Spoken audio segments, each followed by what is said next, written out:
Alright guys, so today I'm going to talk about coming up with hyper-casual game ideas. And also, I haven't really talked about why I'm in this hotel. So you're going to see the true story behind that as well.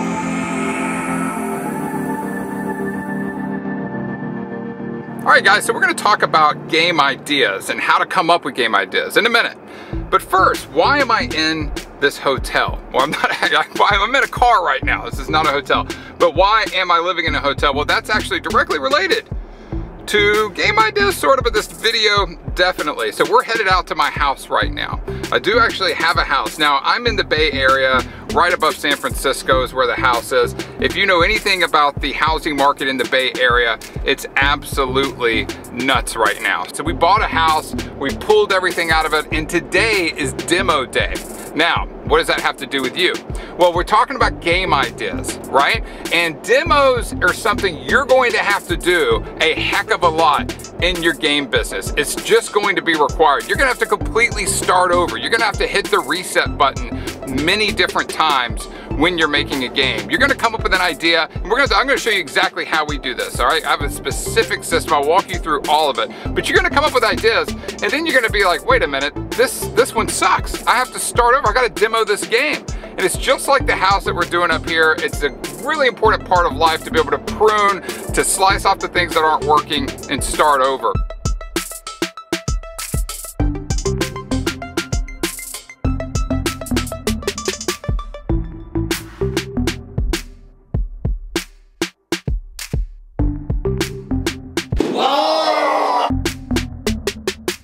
All right guys, so mission accomplished. Now let's take a step outside. Let's talk about the system we created for coming up with game ideas. We do this all the time. It's worked extremely well. I'm gonna grab a seat right over here.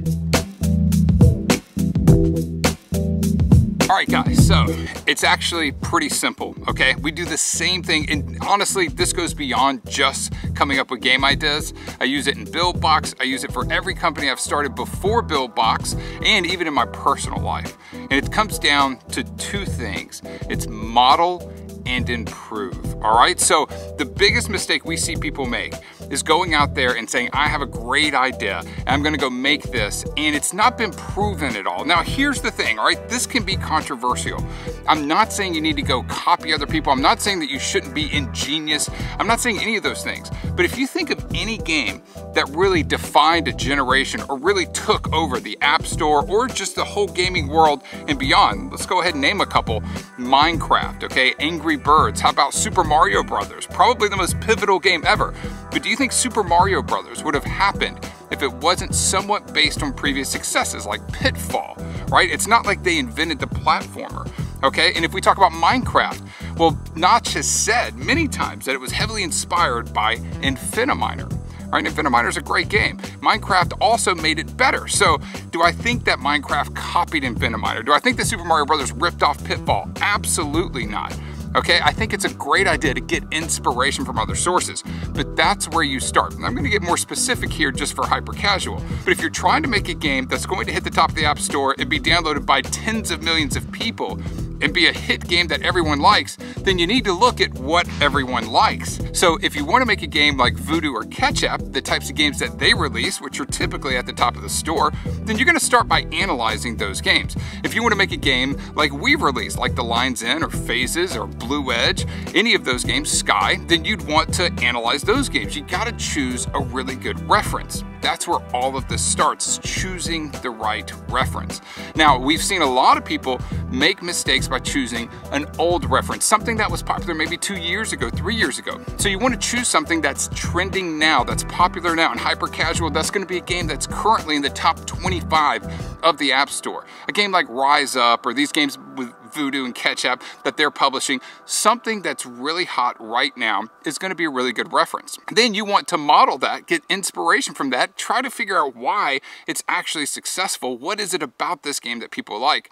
And then you want to go improve upon that. You don't ever copy, you don't ever rip off. You don't want to do that. That's just like a boring way to run a business, right? Even if it worked, then yeah, you're going to see some people that do that. But they don't stick around, right? They're not inspired, right? They don't end up building followings around around their game and really inspire people in themselves. They end up burning themselves out because all they're doing is trying to make money by ripping off other people. That's not what this is about.